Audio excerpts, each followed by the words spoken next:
Ah. Hi everyone and welcome back to Katarina's Garage. My name is Katarina Lloyd and today, I am checking out this beautiful hunk of metal. Which some would say is kind of ugly, but I honestly love these trucks. So this is a 1965 Dodge D100 that I don't even know the last time well, actually I know the last time it ran because it was just like about 10 minutes ago because I got it running. But I'm not going to show you guys it running because it needs a few things under the hood.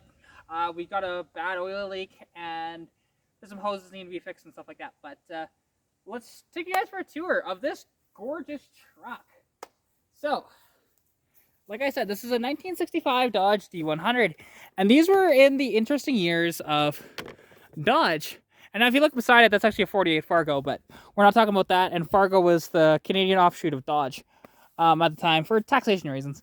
But anyway, so this is a Dodge, which it's not in bad shape, you know, like, the front fender's a little rusty, the rocker's a little iffy, but, like, the box is quite bad back here. But honestly, like, this could be blasted, potentially coated, and some patchwork, and you could honestly fix this box if you wanted to, but, these boxes are kind of hard to find, but at the same time, it's like, they're not like an absolute unicorn, because I have seen a lot of these on built as trailers, to be honest, and this one being a long box, it's even far more common, and it's not even a step side, which is, again, this is the most common. If we take a look under the hood, you see a 225 cubic inch slant 6, which this engine was made from about 1962 right up until 1987. And it was used in a lot of applications, in cars, in trucks, and, vans, everything, right? It's such a cool little motor, and I'm a big fan of it, to be honest. Now, there are people that hate the Slant 6. My buddy's one of those. He just thinks that these are the complete piece of crap. But it's because of their oil pan design. In the cars, if I remember correctly, it's a rear sump of the cars. And the problem is when you're on the throttle and then you let off the throttle a bit, it actually will lose oil pressure, which is a problem, right? So it'll lose oil pressure for about half a second. But now check out how you open this door. So you see this door handle, right? It opens like an old school refrigerator. It goes like this, right? And you can see in here again, it's not, like I said, it's not too bad. The floors definitely need to be done too, but all in due time. Like I don't know what the plan is with this one, but also this has an oil bath air cleaner. So what's really cool about these, because it sits obviously on top of the carburetor, and if I can get that open, hang on 1 second here. If I can get this open, I can't really pull it up very much, but and it's starting to leak a bit. But basically, so this is an oil bath air cleaner, and basically the air cleaner sits in oil, and it's actually a much more efficient system than what we have today in oil filters. And they use the oil bath air cleaners from like the 30s right up until the 70s. So, and they cheaped out and decided not to do these anymore. Here, let's put it down here. There we go. And, we take a look inside. This thing's got such a cool look, and like I love. Oh, it doesn't work. Ooh. Horn doesn't work. That's okay. And actually, just make sure the key doesn't kill the battery, so it's up there now.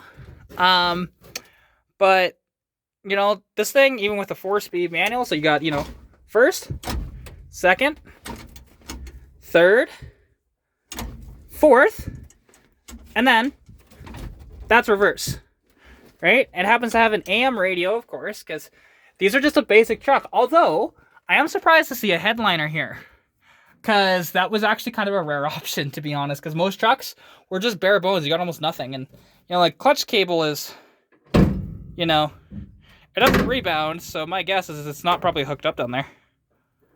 So do have to be careful about the clutch in this thing. You can see the old school heater box, there. It's such a cool look.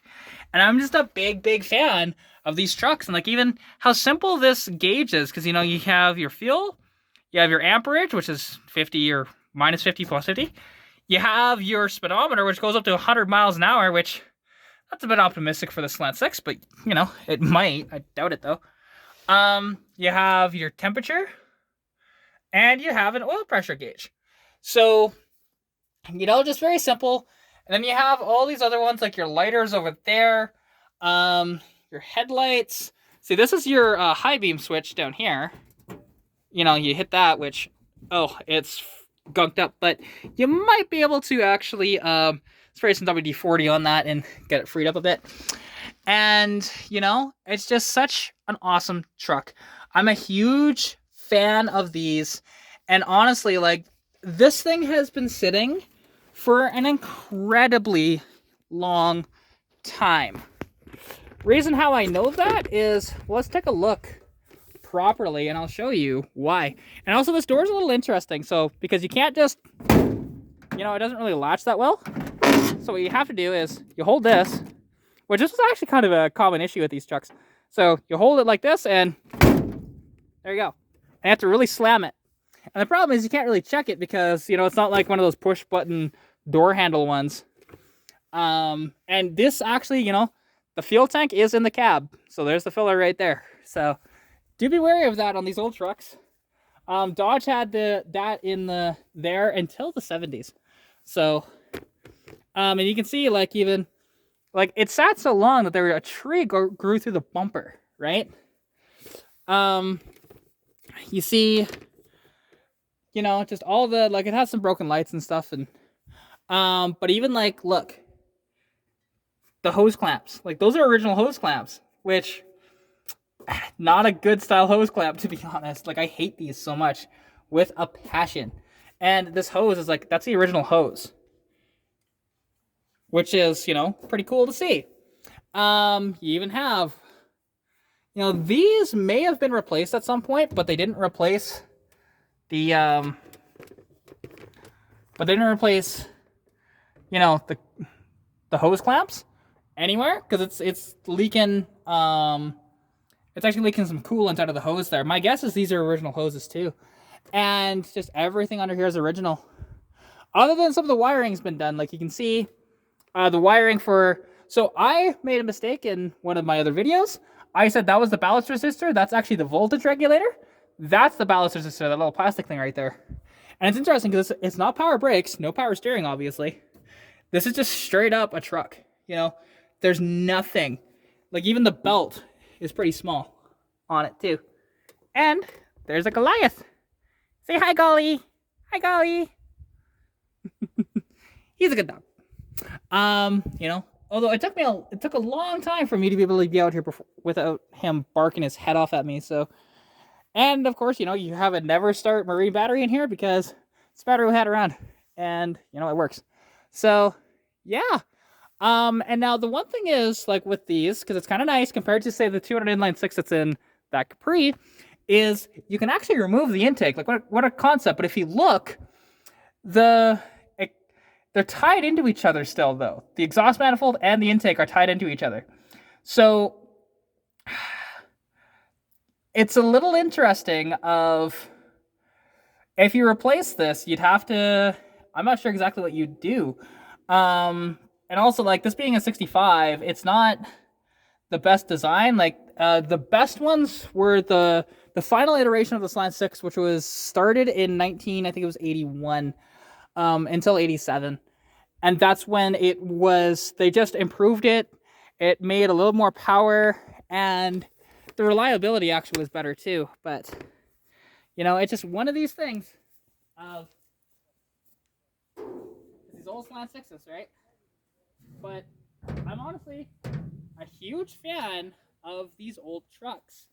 And, you know, like, you don't see them very often. I gotta text my buddy about this because he's gonna like it. He has one of these, so. And this one, like, this is just a stock truck, obviously. His is modified a bit, but yeah, no, it's a really cool truck.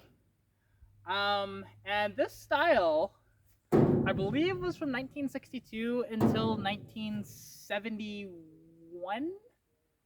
I think it's when they did this body style, and then 72 they changed, or maybe it was 70 up to 72. I can't remember. And every year they made subtle changes, so each year technically is a 1 year only, and all that stuff, right? It's just welcome to the 60s. They did that in the 50s as well, and even in the 40s. So they just retooled every year slightly, and you got this. So, yeah, honestly, I hope you guys did enjoy this little tour of this truck, because I know I'm a big fan of it, and you'll see more of it. I promise you, you'll see more of it. Gonna fix all those hoses. We're gonna find out why it's leaking oil from that oil filter housing, to be honest. It's one of these things where it's spewed oil all over the place. A couple times, so we replaced the original filter because the original filter, blew out. I have it in my car actually, which I should just throw it out in the bin, which I'm going to do. And then we tried. He had this Fram filter, which I don't like using Frams. Frams are terrible, but regardless, it leaked as well.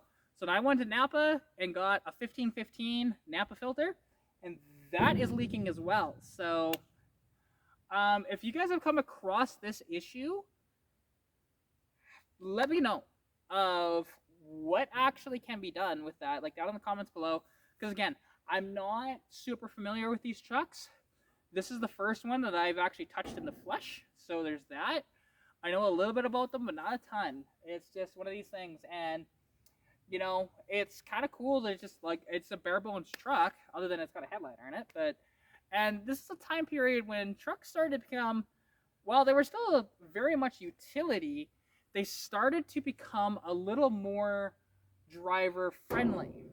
Because prior to this sort of thing, because actually that Fargo over there, which is a 48, and that was the first time that they thought about, well, maybe we should think about a little more comforts, and as in the truck cab got wider and that sort of thing, right? So that's how it is. But anyways, I hope you guys did enjoy this video. If you did, please like the video, comment anything you want to see down below, subscribe to the channel if you haven't already, and as well, if you are in the Edmonton area, I'm actually going to be at a dyno day in Sangudo, Alberta, which is about an hour or so from Edmonton, give or take, depending on where you are. And I'll be helping to run the dyno there. And most weekends I'll be running a dyno all across the province. It's Devon Dyno if you want to check it out. But yeah, anyways, hope you guys did enjoy. I love you all. Thank you all so much for watching. Hope you're staying safe during COVID-19. Good luck for working on, and I'll catch you next video. Bye!